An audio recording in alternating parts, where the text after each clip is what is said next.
Chapter 8. A Call to Remember and Obey.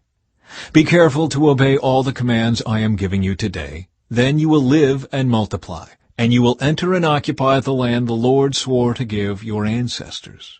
Remember how the Lord your God led you through the wilderness for these 40 years, humbling you and testing you to prove your character, and to find out whether or not you would obey his commands. Yes, he humbled you by letting you go hungry, and then feeding you with manna, a food previously unknown to you and your ancestors.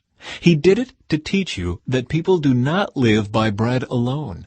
Rather, we live by every word that comes from the mouth of the Lord. For all these 40 years, your clothes didn't wear out, and your feet didn't blister or swell.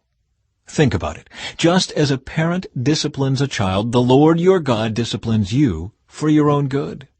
So obey the commands of the Lord your God by walking in his ways and fearing him. For the Lord your God is bringing you into a good land of flowing streams and pools of water, with fountains and springs that gush out in the valleys and hills. It is a land of wheat and barley, of grapevines, fig trees, and pomegranates, of olive oil and honey. It is a land where food is plentiful and nothing is lacking. It is a land where iron is as common as stone, and copper is abundant in the hills. When you have eaten your fill, be sure to praise the Lord your God for the good land he has given you.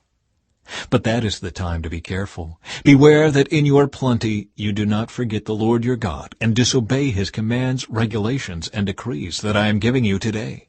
For when you have become full and prosperous and have built fine homes to live in, and when your flocks and herds have become very large, and your silver and gold have multiplied along with everything else, be careful. Do not become proud at that time and forget the Lord your God, who rescued you from slavery in the land of Egypt. Do not forget that he led you through the great and terrifying wilderness with its poisonous snakes and scorpions, where it was so hot and dry. He gave you water from the rock. He fed you with manna in the wilderness, a food unknown to your ancestors. He did this to humble you and test you for your own good. He did all this so you would never say to yourself, I have achieved this wealth with my own strength and energy. Remember the Lord your God. He is the one who gives you power to be successful in order to fulfill the covenant he confirmed to your ancestors with an oath.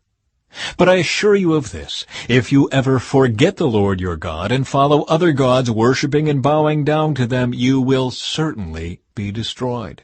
Just as the Lord has destroyed other nations in your path, you also will be destroyed if you refuse to obey the Lord your God.